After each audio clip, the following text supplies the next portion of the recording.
ప్రభువుని బట్టి ఆనందించడం నేర్చుకో. నువ్వు ఆయనలో ఆయన ఇచ్చిన రక్షణను బట్టి సంతోషించడం నేర్చుకో.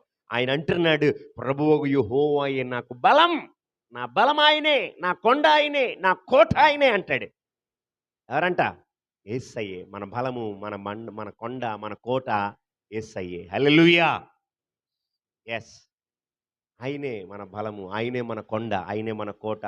ఆయన నా కాళ్ళను లేడి కాళ్ళ వలె చేయును. ఉన్నత స్థలముల మీద ఆయన నన్ను నడువు చేస్తాడు. ఆమేన్. ఉన్నత స్థలముల మీదకి ఎక్కించగలడు ఆయన. ఎక్కలేనటువంటి ఎత్తైన కొండలను ఎక్కించగలడు ఆయన. యెస్. నిన్ను ఉన్నత స్థితిలో నిలబెట్టేవాడు నా యేసయ్య. ఈ రాత్రి నా జీవితాల్లో దేన్ని బట్టి మనము ఆనందించే వారిగా ఉన్నాం? యేసయ్య నీకిచ్చిన రక్షణను బట్టి ఆనందించు సహోదరి, సహోదరుడా. ప్రభువుని బట్టి నువ్వు సంతోషించు. ఎల్లప్పుడూ కూడా ఆయన్ని బట్టి, ఆయన రక్షణను బట్టి నువ్వు ఆనందించే వారిగా ఉండాలి. My joy in Jesus. యేసయ్యలో ఆనందిద్దాం.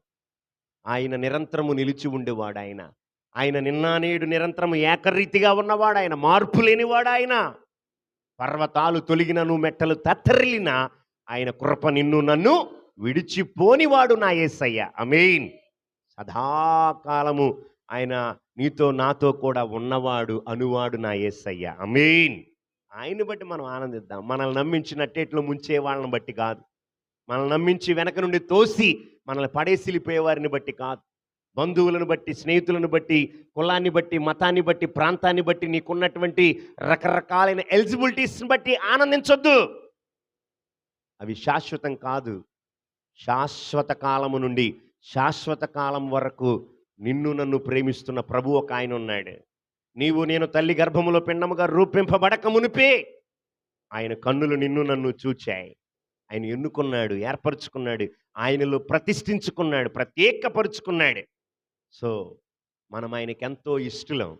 సో కాబట్టి నువ్వు ఆయన్ని బట్టి ఆనందించు, సంతోషించు, ఆయనలో పరవశించే వారిగా ఉందాం. ఈ తుచ్చమైనవి, భూ సంబంధమైనవన్నీ లయమైపోయి, కాలిపోయి, బూడిదైపోతాయి.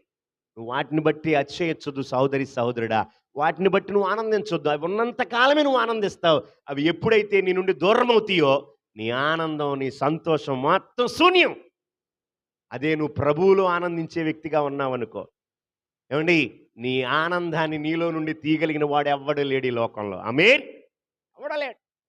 నువ్వు ప్రభువుని కలిగి ఉంటే, నువ్వు ప్రభువులో ఆనందించే వ్యక్తిగా ఉంటే, ఏమండి, ఏమి ఉన్నా లేకపోయినా నువ్వు ప్రభువులో ఆనందిస్తావు. ఆమేన్.